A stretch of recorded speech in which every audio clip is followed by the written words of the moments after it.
Bharatendu sir, थोड़ा सा confirm कीजिए, आवाज़ भी आ रही है और पिक्चर भी आ रही है क्या? मैसेज में कंफर्म कीजिए।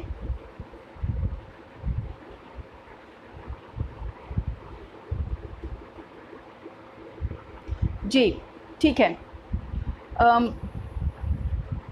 सॉरी फ्रेंड्स, थोड़ा सा कुछ नेटवर्क का इशू है, तो चलिए अब आशा करते हैं कि अब ये बिना उसके जाएगा, बिना किसी परेशानी के जाएगा। जी, थैंक यू सर।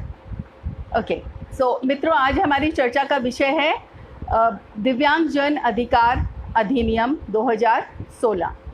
दिव्यांगजन अधिकार अधिनियम 2016 भारत के लिए एक बहुत महत्वपूर्ण घटना या प्रकरण आप कह लीजिए, उन लोगों के लिए है जो दिव्यांगता विकलांगता के क्षेत्र में काम कर रहे हैं। अब इन लोगों के लिए या मेरे जैसे लोगों के लिए जो विकलांगता के साथ जुड़े हुए हैं और इसके क्षेत्र में, इसी क्षेत्र में काम कर रहे हैं, हमारे लिए यह बहुत महत्वपूर्ण है। क्यों? क्योंकि 2016 से पहले हम केवल 7 प्रकार की विकलांगताओं को पहचानते थे और उनके बारे में हम काम कर रहे थे और उनसे संबंधित बच्चों की शिक्षा दीक्षा के क्रियान्वयन और उसकी सुगमता के लिए काम कर रहे थे। 2016 के बाद क्या हुआ? एक तो ये अधिनियम आया। इस अधिनियम के आने से बहुत बदलाव हुए। पहला बदलाव तो यही हुआ कि अब हम 7 तरह की दिव्यांगताओं के बजाय हम 21 तरह की दिव्यांगताओं को पहचानने लगे हैं। क्या है ये 21 तरह की दिव्यांगताएं? इनके बारे में हम एक-एक के बारे में हम चर्चा करेंगे और शुरू करते हैं हम इस सबसे पहली दिव्यांगता से, जिसका नाम है, अंग्रेज़ी में तो हम कहते हैं लोकोमोटर हैंडीकैप या लोकोमोटर डिसेबिलिटी या लोकोमोटर इम्पेयरमेंट। हिंदी में हम कहेंगे इसे गति विषयक। और जैसा कि नाम से स्पष्ट है, गति विषयक विकलांगता, यानी कि ऐसी विकलांगता जो शरीर के अंग संचालन, हरकतों से या अंगों पे विभिन्न अंगों पे नियंत्रण, उनके समायोजन या संतुलन से संबंधित हैं। ठीक है, तो अब ये पहली हमारी विकलांगता है और इसको तो हम देख करके भी पहचान लेते हैं कि कोई बच्चा लड़खड़ा के तो नहीं चल रहा है, कोई बच्चा ऊबड़ खाबड़ तो नहीं चल रहा है, और ये बहुत आसानी से पहचाने जाते हैं ऐसे बच्चे। ये हमारी दिव्यांगजन अधिनियम 2016 के अंतर्गत पहली विकलांगता है। दूसरी विकलांगता है कुष्ठ रोग से ठीक हुए व्यक्ति। इन व्यक्तियों को भी हम विकलांगता में रखते हैं। हम क्यों रखते हैं इन व्यक्तियों को विकलांगता के समूह में? उसके 2 रीज़न हैं। एक तो है सामाजिक कारण। सामाजिक कारण इसलिए क्योंकि कुष्ठ रोग से संबंधित बहुत सारी भ्रांतियां हैं, बहुत सारी अवधारणाएं हैं लोगों के मन में, और इसको आज़ादी के आसपास तक तो हम टैबू ही मानते थे। और आपको पता ही है कि गांधी जी ने कितना काम किया है कुष्ठ रोगियों के संबंध में। और कुष्ठ रोग से ठीक हुए व्यक्तियों को इसीलिए विकलांगता समूह में रखा गया है क्योंकि अक्सर इन लोगों को कोई अंग संचालन में समस्या आ जाती है, कोई अंग भंग हो जाता है, तो इस तरह की स्थिति से में ये अपने आप को बिल्कुल उसी प्रकार की दशा में पाते हैं जिस तरह की स्थितियां या चुनौतियों को हमारे गति विषयक विकलांग लोग महसूस करते हैं। तो इसीलिए इसको इस श्रेणी में रखा गया है। तीसरी श्रेणी हमारी है सेरेब्रल पाल्सी वाले लोगों की।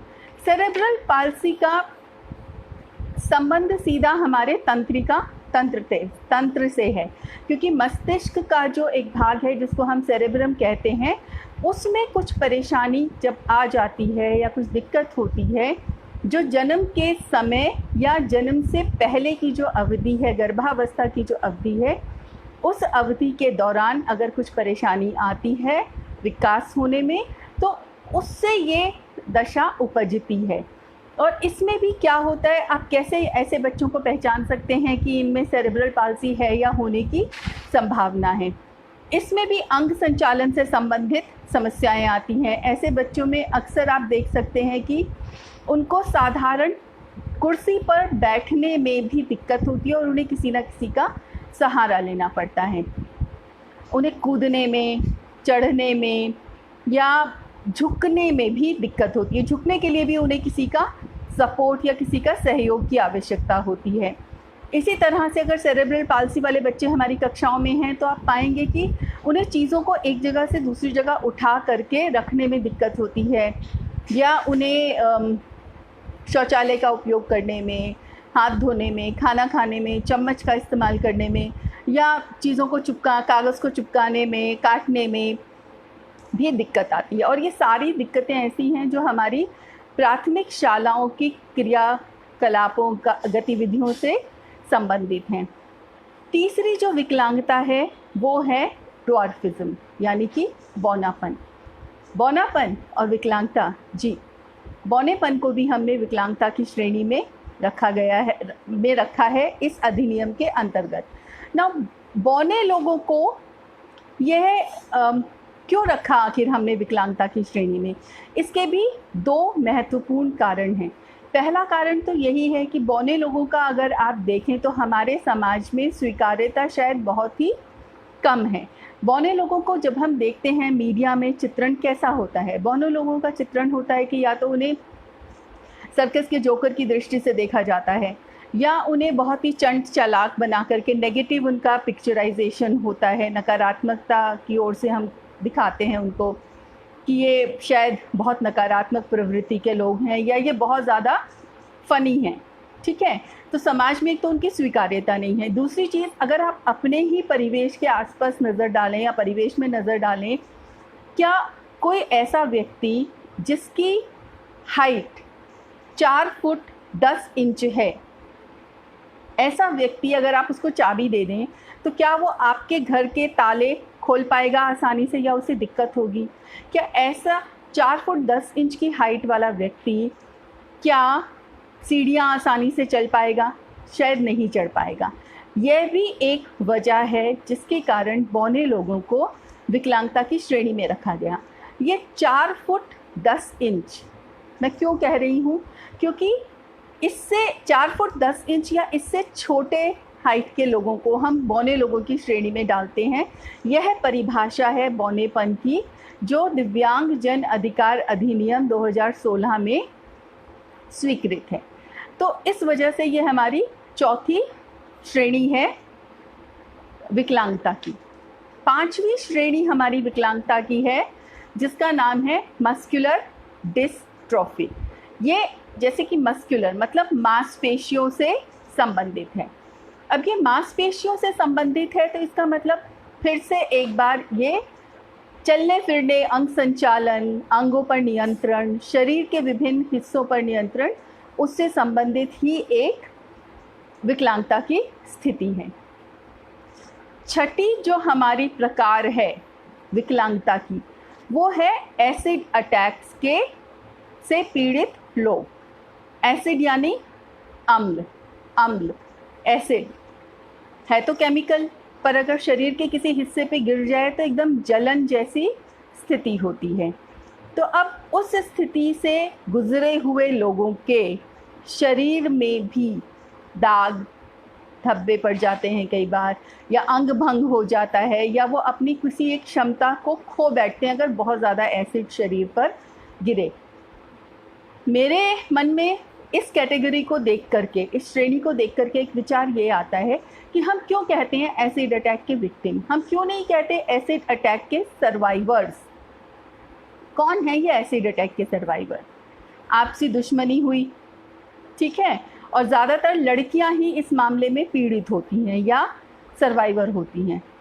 आपने किसी लड़के का प्रपोज़ल ठुकरा दिया या उसकी बात नहीं मानी तो सबसे आसान सी चीज़ है, आपने एसिड लिया और चलते फिरते डाल दिया। एक बूंद जरा कभी अपने शरीर पे पड़े तो पता लगे कि एसिड की जलन क्या होती है या किस यातना से गुजरना पड़ता है, और उस पर समाज हमेशा लड़की की ओर ही उंगली उठाएगा कि आप ही ने उकसाया होगा, आप ही ने कुछ किया होगा, आप ही के साथ ऐसा क्यों हुआ। लड़कों पर शायद सवाल हमारे समाज में कम ही उठते हैं। तो यह भी विकलांगता का एक विषय है क्योंकि अंग विकार होने की इसमें बहुत ज़्यादा संभावना हो जाती है एसिड अटैक में। लेकिन इसको मुझे लगता है कि इसको बजाय एसिड अटैक विक्टिम्स कहने के कहना चाहिए एसिड अटैक सर्वाइवर। यह हमारी छठी कंडीशन, स्थिति, कैटेगरी, आप कुछ भी कह लीजिए, वो जो है वो है ये विकलांगता की। सातवीं आपकी मेरी जानी पहचानी सी एक स्थिति है जिसको हम कहते हैं ब्लाइंडनेस या अंधता। क्या है ये अंधता? वही दिखाई नहीं देता जिसको बिल्कुल भी, उसे हम कहते हैं अंधता। और ये क्यों है? क्योंकि आपकी जो देखने की क्षमता है वो बिल्कुल ही नहीं है, इसीलिए ये हमारी सातवीं विकलांगता की श्रेणी है, जो बहुत सरल है। और ये श्रेणी हमारी PWD एक्ट 1995 में भी थी। ये उसी की एक श्रेणी है जो अभी इसमें भी कंटिन्यू हुई है 2016 के अधिनियम में भी। जो हमारी आठवीं श्रेणी है वो है लो विजन वाली, यानी कि अल्प दृष्टि वाले लोग। अल्प दृष्टि को भी विकलांगता की श्रेणी में रखा है। आप कहेंगे अल्प दृष्टि वालों को क्यों रखा? उनको तो चश्मा लगा दीजिए या दृष्टि सुधार ऑपरेशन करवा दीजिए, वो ठीक हो जाएंगे। नहीं, ऐसा नहीं है। परिभाषा के अनुसार इसमें वह लोग शामिल हैं अल्प दृष्टि में जिनकी आँखों का सुधार ऑपरेशन या चश्मा पहनने के बावजूद भी नहीं हो पाता और वो अपनी दृष्टि का प्रयोग अपनी दैनिक दिनचर्या को सुगमता से करने में नहीं प्रयोग कर सकते। और आपको जानकर के ये भी आश्चर्य होगा, आप और मैं तो समझते हैं कि अल्प दृष्टि वाले तो सब एक ही जैसे होते हैं, या तो दूर का नहीं दिखता या पास का नहीं दिखता। नहीं, ऐसा नहीं है। कई बार अल्प दृष्टि में ऐसे लोग भी होते हैं जिनको केवल टनल विजन है। टनल विजन क्या? कि मुझे बिल्कुल सामने का दिखेगा और उसके सीधे हाथ पे क्या है और उल्टे हाथ पे क्या है मुझे शायद नहीं दिखाई देगा। ये भी एक इस तरह की कंडीशन वाले लोग भी होते हैं जो अल्प दृष्टि विकार में आते हैं। या कुछ ऐसे लोग हैं जिन्हें पेरिफेरल विजन है, मतलब बीच का नहीं दिखेगा लेकिन लेफ्ट हैंड और राइट हैंड साइड का आसपास का उनको दिखेगा। या कुछ ऐसे हैं जिनका स्पॉट्स में विजन होता है कि कुछ दिखा कुछ नहीं दिखा, कुछ दिखा कुछ नहीं दिखा। तो बहुत सारी विभिन्नताएं इस अल्प दृष्टि वाली श्रेणी में भी हैं और इनके बारे में जानना भी ज़रूरी है, क्योंकि जब बच्चा ब्लैक बोर्ड के सामने बैठा है तो शायद उसे खाली बीच का दिख रहा है, उसे दाएं बाएं का नहीं दिख रहा है। और शिक्षक होने के नाते हमें लगेगा कि आपको बीच का तो दिख रहा है, आपने ये तो सही लिखा, पर ये वाला क्यों नहीं लिखा और ये क्यों नहीं लिखा।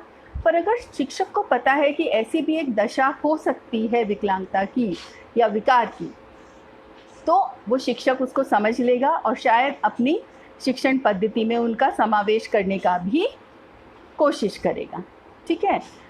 इसके अलावा जो हमारी अगली विकलांगता, ये अल्प दृष्टि और अंधता वाला जो विकार है, ये दोनों ही तरह के विकार या विकलांगताएं हमारे जो पिछला एक्ट था 1995 का, उसमें भी शामिल थी। उसकी 7 तरह की विकलांगताओं के प्रकार में ये शामिल थी। इसके बाद हमारी अगली जो श्रेणी है वो है हियरिंग डिसेबिलिटी की।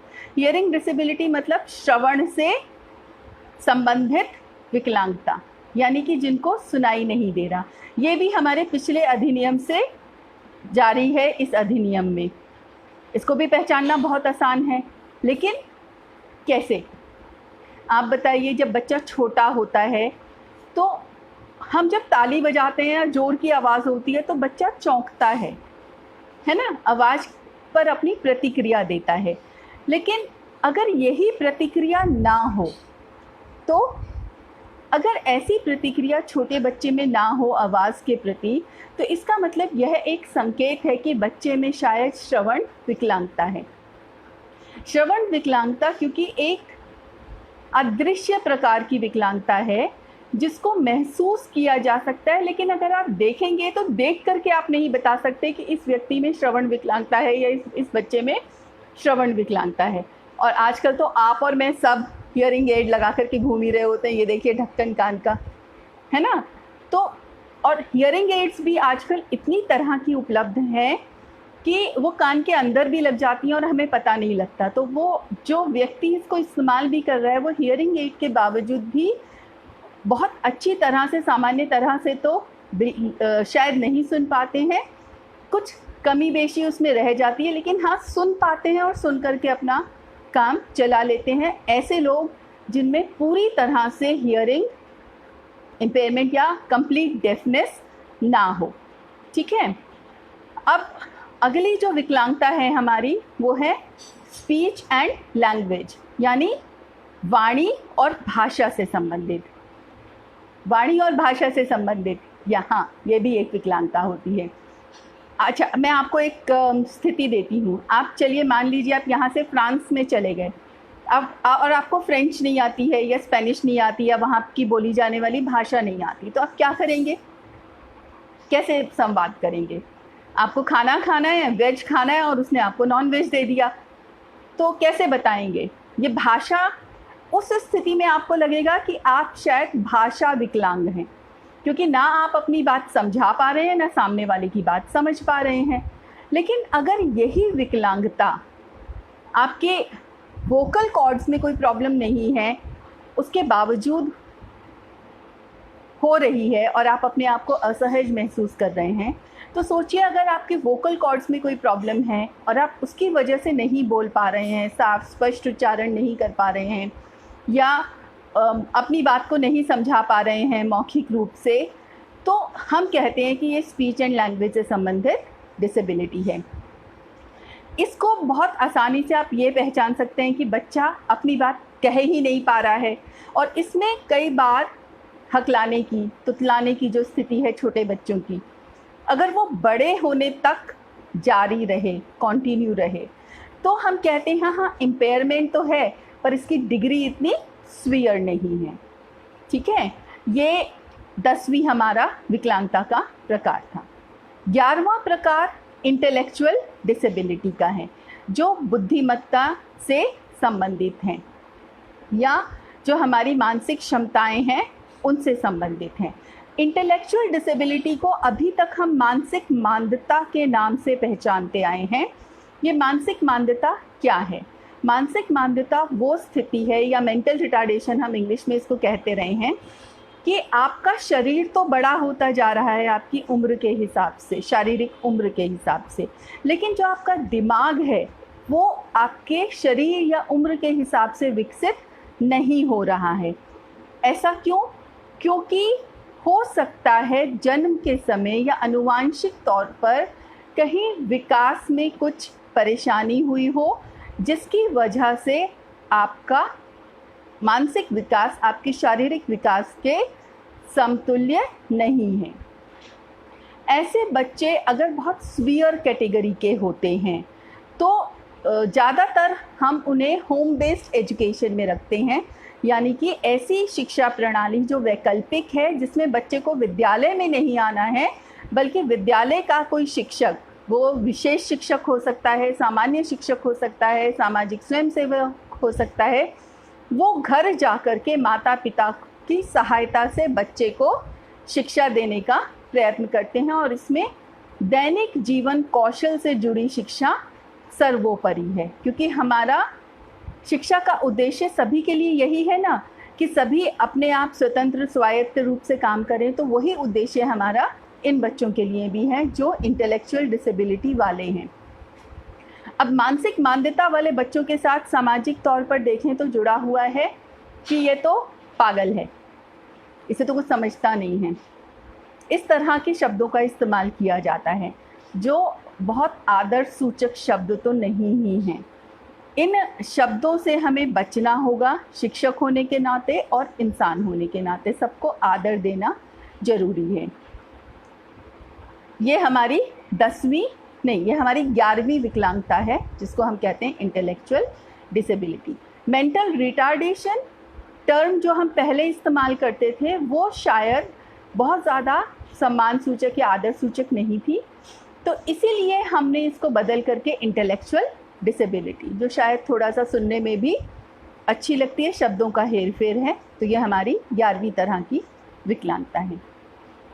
12वीं तरह की विकलांगता के लिए मुझे याद आती है एक पिक्चर जो शायद आपने भी देखी हो, तारे ज़मीन पर। आमिर खान जी की पिक्चर है, शायद देखी है आपने, और उसका एक वो छोटा सा कैरेक्टर बच्चा, कौन?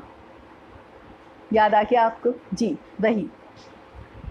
वो जिस स्थिति से गुजर रहा था वो है स्पेसिफिक लर्निंग डिसेबिलिटी, अधिगम, विशिष्ट अधिगम अक्षमता। जो उस फिल्म में दिखाया गया था वो बहुत गंभीर वाली श्रेणी थी। ज़्यादातर इतनी गंभीरता होती नहीं है, लेकिन इस विकलांगता की श्रेणी को हमने 3-4 उप श्रेणियों में बांटा है, जिसमें पहली है लर्निंग डिसेबिलिटी, जिसका नाम है डिस्ग्राफिया। डिस्ग्राफिया नाम से ही स्पष्ट है, ग्राफ मतलब लिखने से संबंधित है ये विकलांगता। दूसरी है डिसकैल्कुलिया। डिसकैल्कुलिया मतलब मैथमेटिक्स, गणित से संबंधित विकलांगता है। इसमें बच्चे को गणित के सिंबल्स, नंबर्स, उनका एस्टिमेशन या गणितीय गणनाएं करने में दिक्कत होती है। तीसरी तरह है डिसलेक्सिया। इसका जो तीसरा प्रकार है डिसलेक्सिया, हमने लिखने से संबंधित देखा, हमने गणित से संबंधित देखा। ये है भाषा के मौखिक स्वरूप से संबंधित। मौखिक स्वरूप क्या? जिसमें आप, बच्चा अक्सर ये कहता है कि जी आप हमें बोल करके मत बताओ, आप हमें लिखित में समझा दो। तो ये उस तरह की विकलांगता का प्रकार है जिसमें ये मौखिक अधिगम अक्षमता की बात है। चौथा एक है जिसमें आप कोऑर्डिनेशन की बात करते हो कि आई हैंड कोऑर्डिनेशन नहीं है, तो इस वजह से बच्चा काम सही से नहीं कर पा रहा है, या उसमें ADHD है। ADHD मतलब अटेंशन डेफिसिट डिसऑर्डर, बच्चा बहुत देर तक अपना ध्यान नहीं एक चीज़ पर टिका पाता। अब ADD बच्चे क्या होते हैं कि वो अटेंशन तो नहीं दे रहे हैं क्लास में, लेकिन बैठे हैं। अब टीचर ने कहा कि जी ऐसा हुआ कहानी में, तो बच्चे ने हाँ में सिर हिला दिया, जी ऐसा ही हुआ बाकी लोगों को देख करके। लेकिन वो मानसिक रूप से शायद आपकी कक्षा में नहीं है, लेकिन वो शांत बैठा है, तो इसीलिए शिक्षक उसे बहुत आसानी से नहीं पहचान पाते हैं। इसी में एक और उप प्रकार है जो है ADHD। अब इसमें क्या है, अटेंशन डेफिसिट तो है ही है, साथ में हाइपर एक्टिविटी भी जुड़ जाती है। हाइपर एक्टिविटी मतलब अति क्रियाशील, कार्यशील बच्चा। तो अब ये बच्चा एक तो आपकी क्लास में ध्यान भी नहीं दे रहा, ऊपर से ये अति सक्रिय भी है, हाइपर एक्टिव है। तो इन बच्चों को पहचानना अपेक्षाकृत थोड़ा सा आसान है। तो ये हमारे SLD वाली श्रेणी है। SLD वाली श्रेणी में ईशान अवस्थी, थैंक यू भारतेंदु जी। ईशान अवस्थी अगर आपको याद है तारे ज़मीन पर, तो उसकी माँ उसे गणित में इतना ज़्यादा उसकी तैयारी कराती हैं, लेकिन फिर भी वो जब टेस्ट में दे करके आता है तो वो एक ही क्वेश्चन करके आता है और वो भी गलत, और वो दिख रहा होता है उसे कि रॉकेट है मैथ्स के क्वेश्चन पेपर में। विश्वास कीजिए 2-3 बच्चों से तो मैंने बात की है, कहते हैं मैडम हमें लगता है कि हमारी कॉपी के लेटर डांस कर रहे हैं, नाच रहे हैं। ऐसा होता है इन बच्चों के साथ में। और इसमें ऐसा नहीं है कि आप अच्छे अभिभावक नहीं हैं या अच्छे शिक्षक नहीं हैं इसलिए ऐसा हो रहा है, नहीं, ये ऐसा इसलिए बिल्कुल नहीं हो रहा है।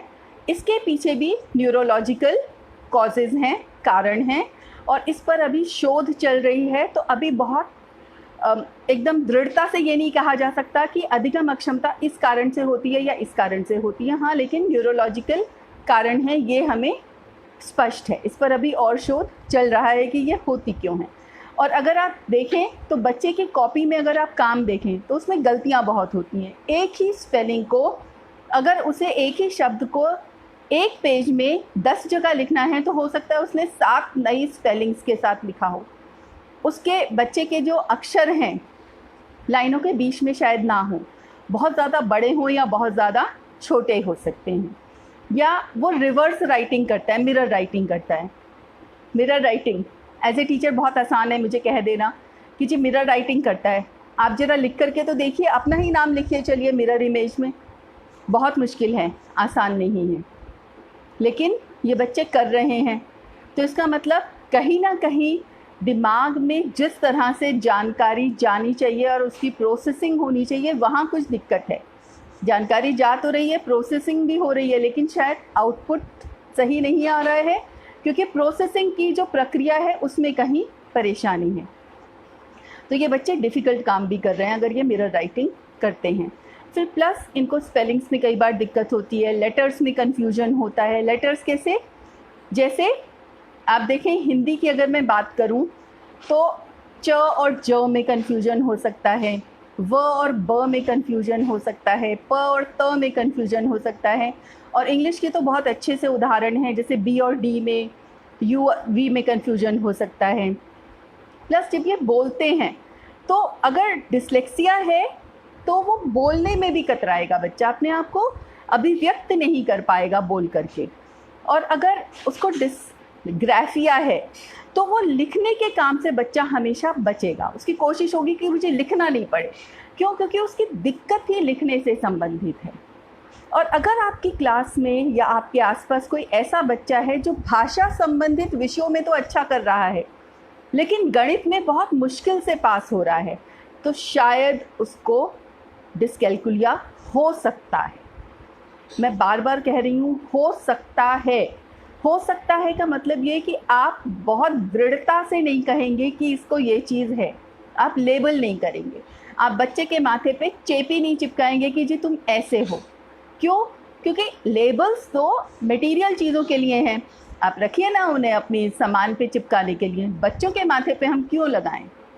और दूसरी बात कि आप और मैं आइडेंटिफाई करने के लिए ट्रेंड नहीं हैं, प्रोफेशनल्स नहीं हैं। जब बच्चे की विकलांगता को पहचानना है तो उसके लिए ट्रेंड प्रोफेशनल्स की ज़रूरत है और साइंटिफिक इन्वेस्टिगेशन की ज़रूरत है, जिसके लिए बहुत सारे टूल्स एंड टेक्निक्स अवेलेबल हैं। तो अधिगम अक्षमता को पहचानना थोड़ा सा मुश्किल होता है क्योंकि इसके शरीर पर कोई असर आपको नहीं दिखता, ये बिल्कुल आपके और मेरे जैसे ही दिखते हैं बच्चे। तो ये हमारा 12वीं तरह का प्रकार था। 13वीं तरह का जो बच्चा है वो है ऑटिज्म स्पेक्ट्रम डिसऑर्डर। हिंदी में हम कहेंगे स्वलीनता विस्तृत श्रेणी अव्यवस्था वाले बच्चे। अब इनको विस्तृत श्रेणी हमने क्यों कहा? सबसे पहले तो आप शब्दों पर अगर हम ध्यान दें, स्वलीनता क्या है? स्व में खोए रहना। आप कहेंगे इसमें क्या विकलांगता है? स्वलीनता का मतलब है खुद में खोए रहना। लेकिन कैसे? कभी ना कभी आप और मैं भी तो खुद में खो जाते हैं। बहुत ज़्यादा दुखी हुए तो अपने अंतर्मन में उतर गए, बहुत ज़्यादा खुश हुए तो एक दूसरे से खुशी बांट ली। लेकिन संसार तो मेरा अपना ही है ना, मैं उसी में लीन हूँ।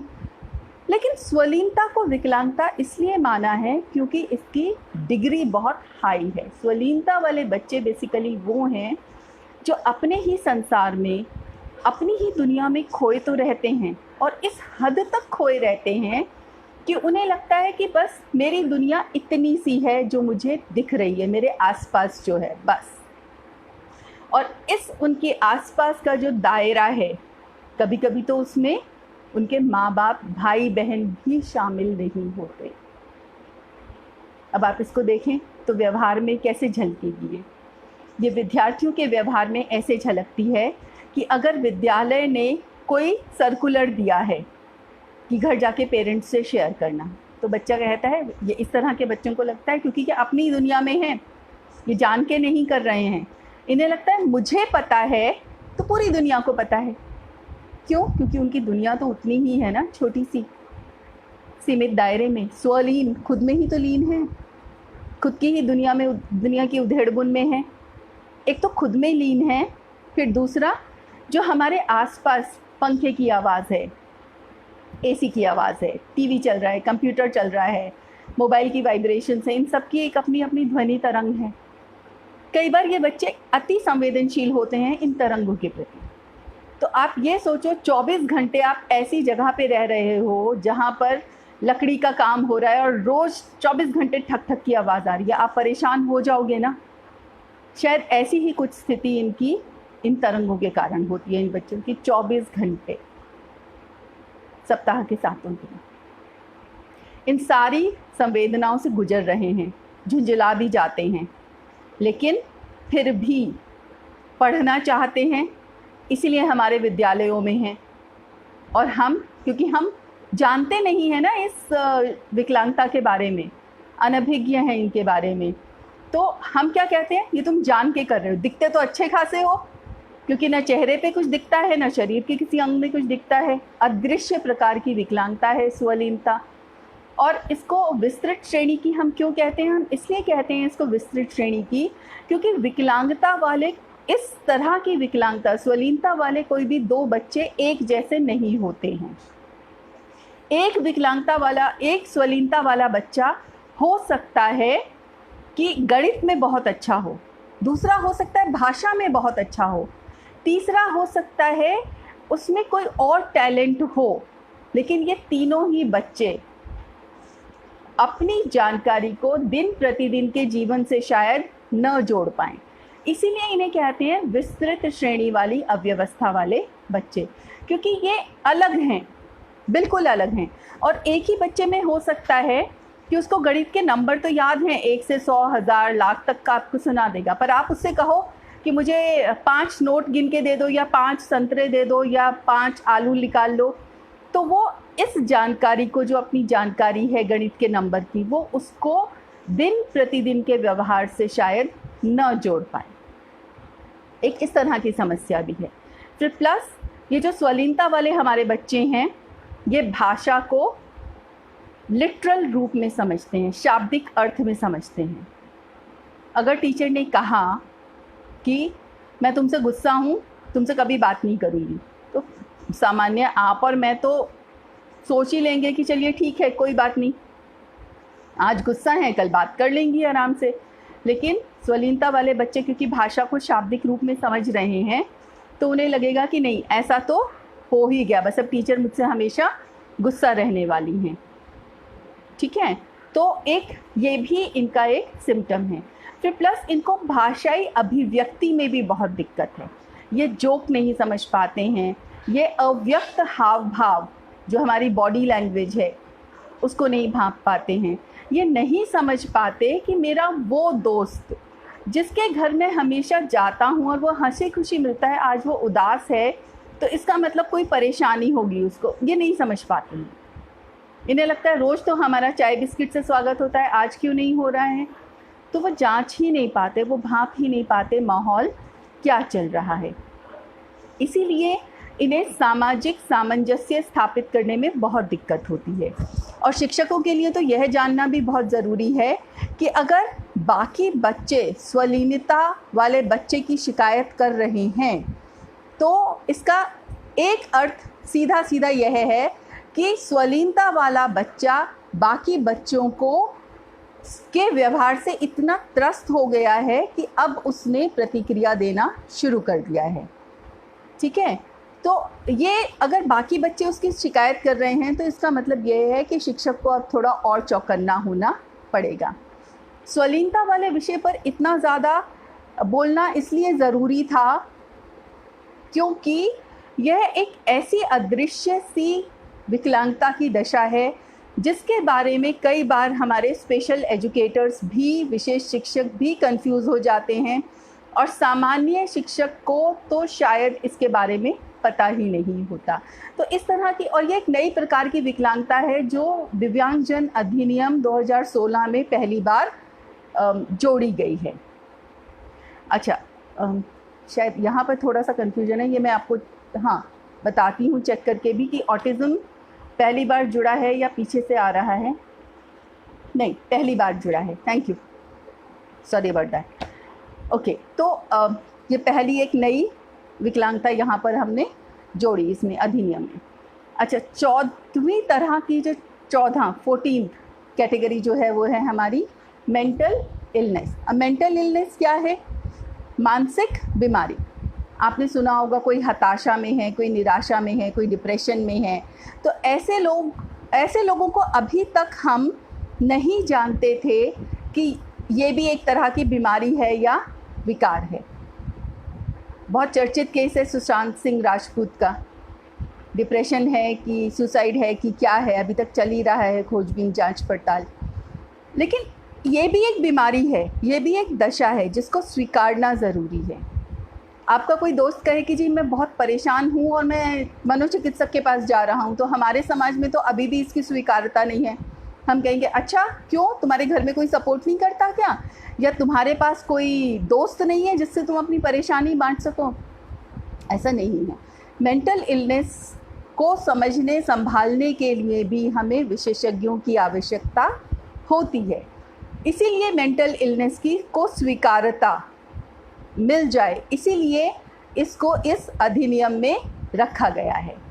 ठीक है, इसके बाद जो अगली विकलांगताएं जिनके बारे में मैं बात करूंगी वो आती हैं न्यूरोलॉजिकल कंडीशन से संबंधित, मतलब तंत्रिका तंत्र, नर्वस सिस्टम से संबंधित विकलांगताएं, जिसमें सबसे पहले है मल्टीपल स्क्लेरोसिस। मल्टीपल स्क्लेरोसिस हमारी 15वीं कैटेगरी है विकलांगता की। ये एक ऐसी कैटेगरी है जिसमें नर्व सेल्स का जो एक पार्ट है जिसको हम एक्सन कहते हैं, और जो नर्व सेल्स का जो एक पूरा जाल हमारे शरीर में बिछा हुआ है जो स्पाइनल कॉर्ड से भी कनेक्टेड है, उनके कुछ एक्सन्स में प्रॉब्लम आती है। तो उसकी वजह से जानकारी का सही प्रकार से या संवेदनाओं का सही प्रकार से संचारण हमारे मस्तिष्क तक नहीं हो पाता और मस्तिष्क से वापस भी नहीं आ पाता। और इसको कैसे पहचानेंगे, ये भी एक ऐसी कंडीशन है जो पहली बार इस अधिनियम में आई गई है। अब क्योंकि ये मस्तिष्क से संबंधित है तो कई बार दिखता है कि बच्चे में मसल्स कॉन्ट्रैक्ट हो रही हैं या अपने आप ही इनवॉलेंट्री रिलैक्सेशन हो रहा है, या बच्चे का दृष्टि अल्प दृष्टि है या दृष्टि दोष है उसमें, या उसको एक ही आंख से एक बार में दिख रहा है, या उसकी स्पीच में थोड़ी सी बोलने में बहुत स्पष्टता नहीं है, या ये बच्चा बहुत जल्दी और आसानी से थक जाता है। ये एक इस तरह की विकलांगता है। अब इसके क्योंकि लक्षण बहुत ओवरलैपिंग हैं, अभी तक जो हमने पिछली 14 विकलांगताओं की बात की है, देखिए अधिगम अक्षमता से भी मिलता जुलता सा लक्षण है इसका, गति विषयक से भी है, तो लेकिन इसके कारण अलग हैं, इसीलिए इसे डिफरेंट डिसेबिलिटी की कैटेगरी में रखा है। फिर एक डिसेबिलिटी ऐसी है जो ज़्यादातर बड़ों में पाई जाती है, पार्किंसंस डिजीज़। जानते हैं ना इसके बारे में, तो थोड़ा बहुत मीडिया में भी चर्चा होती रहती है। इनवॉलेंटरी ट्रेमर्स, और ये बच्चों में बहुत कम मिलती है, लेकिन फिर भी कई बार देखा गया है आजकल की स्थिति में कि 18, 19, 20 ऑलमोस्ट वयस्क ही हो जाते हैं, ऐसे में इनके कुछ लक्षण दिखने शुरू हो जाते हैं इस उम्र में, लेकिन स्कूलों में अभी तक हमने कोई केस इस तरह का देखा नहीं है। 17वां प्रकार जो हमारी डिसेबिलिटी का है वो है हेमोफीलिया का। हेमोफीलिया, इसके बारे में भी थोड़ी चर्चा हमारी मीडिया में रहती है, और ये 17वीं, 18वीं और 19वीं 3 जो विकलांगताएं हैं वो रक्त विकार से संबंधित हैं, मतलब ब्लड डिसऑर्डर से संबंधित हैं। इसमें है हेमोफीलिया, थैलेसीमिया और सिकल सेल डिजीज़। हेमोफीलिया तो एक ऐसी कंडीशन है जिसमें कि अगर ज़रा सा भी माइनर कट या कुछ लग जाए तो सही कह रहे हैं भारतेंदु जी, ये थोड़ा सा भ्रामक है हेमोफीलिया, थैलेसीमिया और सिकल सेल डिजीज़ का।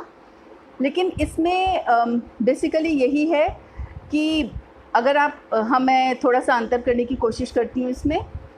हेमोफीलिया एक ऐसी स्थिति है जिसमें अगर ज़रा सा भी कट लगता है तो ब्लीडिंग रुकने में बहुत टाइम लेता है, और हो सकता है इतनी ज़्यादा ब्लीडिंग हो जाए कि आपको ब्लड ट्रांसफ्यूजन की ज़रूरत पड़े। तो इसमें ये बहुत नाजुक से स्थिति हो जाती है, और ये ज़्यादातर हेरिडेटरी है, इनहेरिटेड डिजीज़ है, और यूजुअली मेल्स में मैनिफेस्ट होती है, मतलब लड़कों में मैनिफेस्ट होती है, लड़कियां कैरियर्स हो सकती हैं इसकी।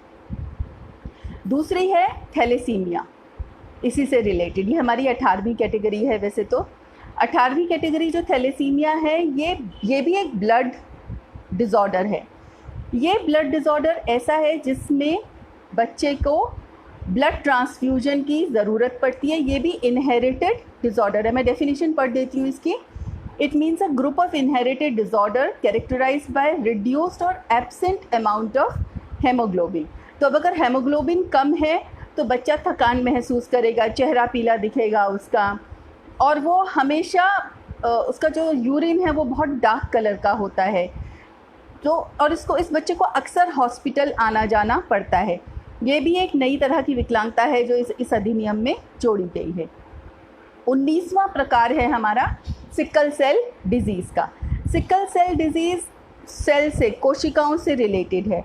यूँ तो हमारी कोशिकाओं का आकार गोल होता है, सिकल मतलब हंसिए, तो ऐसी कोशिका जिसका आकार गोल होना चाहिए लेकिन उसका आकार अगर हंसिए के जैसा हो जाए तो फिर इस तरह की स्थिति पैदा होती है।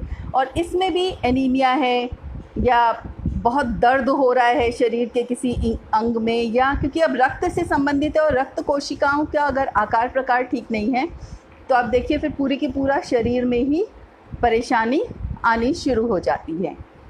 अच्छा, 20वीं हमारी जो अक्षमता है ये बहुत सरल है। अभी तक हमने जो 19 तरह की अक्षमताएं जानी हैं, जिनके बारे में हमने थोड़ा बहुत जाना है, उनमें से अगर कोई एक या एक से अधिक किसी व्यक्ति में हो तो वो उस तरह की विकलांगता है, ये 20वीं श्रेणी, जिसको हम कहते हैं बहु विकलांगता या मल्टीपल डिसेबिलिटी। और इसके अलावा एक और, अब आप कहेंगे ये बहु तो आपने कर दिया, मल्टीपल डिसेबिलिटी तो आपने बता दिया, उसमें क्या हो सकता है? उसमें डेफ ब्लाइंडनेस हो सकती है कि बच्चा सुन भी नहीं पा रहा, देख भी नहीं पा रहा, या बच्चा डेफ है तो वो बोल भी नहीं पा रहा। ये तो हमारे समाज में एक भ्रांति भी है कि अगर वो सुन नहीं पा रहा तो वो बोलेगा भी नहीं, पर ऐसा यूजुअली होता नहीं है। आप देखिए, नहीं सुन पाने को हम बोलने से क्यों जोड़ते हैं? क्योंकि हम भाषा कैसे सीखते हैं? हम सुन करके सीखते हैं। बच्चा जिस परिवेश में पलता बढ़ता है उस परिवेश में ध्वनि हर वक्त उपस्थित है, माँ की आवाज़ सुन रहा है, परिवेश से आती हुई आवाज़ें सुन रहा है, तो उस आवाज़ को सुन करके वो बोलना सीखता है। पर अगर कोई कुछ सुन ही नहीं रहा तो वो बोलना भी कैसे सीखेगा? इसीलिए हम कहते हैं कि अगर डेफ है कोई बच्चा तो ज़रूरी नहीं है कि उसमें बोलने की क्षमता नहीं है। ऐसा ज़्यादातर नहीं होता है। अगर शुरुआत में ध्यान दिया जाए तो बच्चे की बहुत हद तक हम स्पीच डेवलप करवा सकते हैं। ये हुई हमारी 20वीं तरह की। अब 21वीं तरह की क्या होगी, सोचिए ज़रा। 21वीं तरह की जो विकलांगता है वो है कि अगर ऊपर वाली 20 के अलावा भी कोई विकलांगता की दशा है तो उसको इसमें जोड़ा जा सकता है। अब आप सोच रहे होंगे ये 20 तरह की तो हो गई, अब 21वीं कौन सी होगी? तो याद करिए ज़रा रानी मुखर्जी की फिल्म हिचकी, याद आया? कोई कंट्रोल नहीं था उसका, रानी मुखर्जी का। वो इस तरह की विकलांगताओं को भी हम इसमें जोड़ सकते हैं। ठीक है, तो ये हुई 21 तरह की विकलांगताओं की बात। अब बार बार मैं बात कर रही हूँ विकलांगता की, बीच में मैंने शब्द लिया अक्षमता या निशक्तता, या मैंने दृष्टि बाधा की भी बात की, मैंने विकार की बात की, या मैंने दोष की बात की। ये जो शब्दावलियाँ हैं, ये शब्दावलियाँ क्या हैं और इनके मायने क्या हैं, बस इस पर थोड़ा सा चर्चा करके हम बात समाप्त करेंगे। ये 3 तरह की शब्दावलियाँ विकलांगता के क्षेत्र में प्रचलित हैं या विशेष शिक्षा के क्षेत्र में प्रचलित हैं। पहली चीज़ हम कहते हैं विकार या दोष। अब ये विकार या दोष क्या है? विकार या दोष ज़्यादातर शरीर के स्तर पर होता है कि आपकी आँखों में कोई दृष्टि दोष है, या कानों में सुनने की क्षमता थोड़ी सी आपकी कम है, या बोल नहीं पा रहे हैं क्योंकि शरीर के किसी हिस्से की बनावट में कुछ या उसकी संरचना में कुछ समस्या है। ठीक है, तो ये आपका दोष या विकार हो गया। अब इस दोष या विकार के कारण जिसको इस दोष या विकार को हम अंग्रेज़ी में कहते हैं इम्पेयरमेंट। इस इम्पेयरमेंट की, जो कि शरीर के स्तर पर है, बॉडी लेवल पर है, इससे उपजती है हमारी अक्षमता। मतलब कि अगर दृष्टि में या सुनने में या बोलने वाले अंगों में कोई समस्या है तो हो सकता है मेरी देखने की क्षमता में समस्या हो, मेरी सुनने की क्षमता में समस्या हो, या बोलने की शक्ति में, क्षमता में समस्या हो, तो वो मेरी अक्षमता हो जाती है। Loss of ability is disability, जिसे हम निशक्तता भी कह देते हैं। लॉस ऑफ शक्ति का थोड़ा सा अभाव, तो वो निशक्तता। ठीक है, तो बॉडी लेवल पर कुछ हुआ, विकार हुआ, कोई दोष हुआ, तो उससे निशक्तता हुई या अक्षमता हुई, क्योंकि आपकी एक वो पर्टिकुलर क्षमता पर प्रभाव पड़ता है। अब तीसरा लेवल क्या है? जब ये अक्षमता या अभाव है तो इसको मैं अपनी अपंगता बनाती हूँ, अपनी विकलांगता बनाती हूँ, अपनी हैंडीकेप बनाती हूँ या बनाता हूँ, ये मेरे आत्मबल पर निर्भर करता है। ये निर्भर करता है समाज से कितना मुझे सहयोग मिल रहा है। क्या मेरा समाज, मेरा परिवेश बाधाहीन है, बाधा रहित है? अगर है, बाधा रहित है, तो शायद मेरी अक्षमता, विकलांगता या अपंगता में नहीं बदलेगी, क्योंकि फिर मेरा आत्मबल भी बहुत हाई होगा, बहुत ऊंचा होगा कि मैं अपनी अक्षमता को अपंगता या विकलांगता में नहीं बदलूंगी। सो 3 तरह की, ये 3 स्तर की हम शब्दावलियों का यहाँ इस्तेमाल करते हैं, और इसमें जो अंतर है बहुत महीन सा ही अंतर है। चलिए एक बार दोहरा लेते हैं। पहला शरीर के स्तर पर, जिसके कारण से क्षमता में कोई हानि हुई तो अक्षमता हुई। अब इस अक्षमता को मैं अपंगता में बदलूं कि नहीं बदलूं, ये मेरे अपने ऊपर है। अच्छा, अक्षमता को, अपंगता को हम हिंदी में तो अपंगता कहते ही हैं, सॉरी, अंग्रेज़ी में हम कहते हैं हैंडीकैप। और एक बहुत इंटरेस्टिंग सी, एक कहीं हमने किसी किताब में पढ़ा था, एक बहुत इंटरेस्टिंग सी बात यह है, रोचक सी बात, कि हैंडीकैप, कैप टोपी, टोपी हाथ में तो handicap, cap in hand is handicap. तो ये मान लिया गया था बहुत पुराने ज़माने में, कहीं यूरोपियन कंट्रीज़ में, जहाँ से ये शब्द उपजा है, कि ऐसे व्यक्ति जिनके हाथ में टोपी है और वो भीख इकट्ठी कर रहे हैं, दे आर हैंडीकैप। सो इतना ज़्यादा इसका सामाजिक मिथ इसके साथ जुड़ा हुआ है कि जो व्यक्ति विकलांग हैं, अक्षम हैं, निशक्त हैं, वो शायद कुछ कर ही नहीं पाएंगे, सिर्फ वो कैप इन हैंड लेकर के अपना गुजारा करेंगे। आज स्थितियाँ बहुत बदल रही हैं और बहुत बदली भी हैं। हमें विश्वास रखना होगा अपने दिव्यांग, विकलांग मित्रों, साथियों, बच्चों की क्षमताओं पर। हमें विश्वास रखना होगा कि हाँ, वो भी कुछ कर सकते हैं। ठीक है, यह एक मुख्य सिद्धांत है जिस पर हमारा दिव्यांग जन अधिनियम 2016 आधारित है।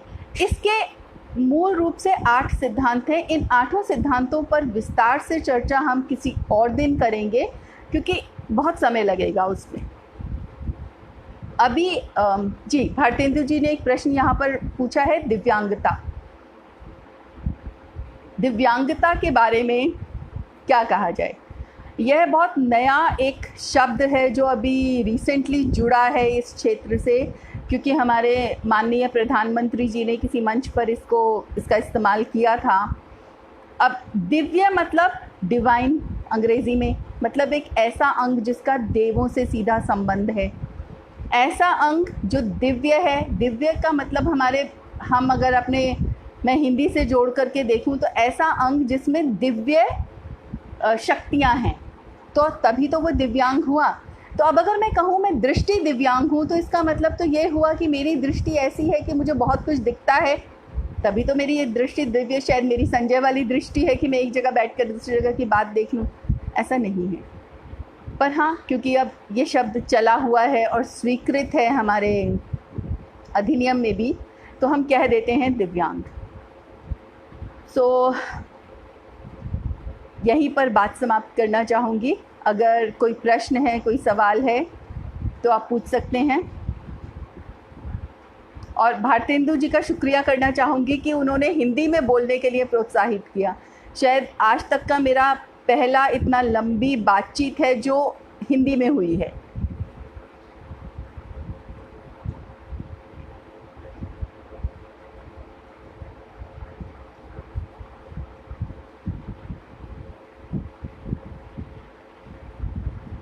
जी, सो बंद करते हैं चर्चा को यहीं पर, क्योंकि किसी के सवाल नहीं हैं। Thank you Bharatendu ji.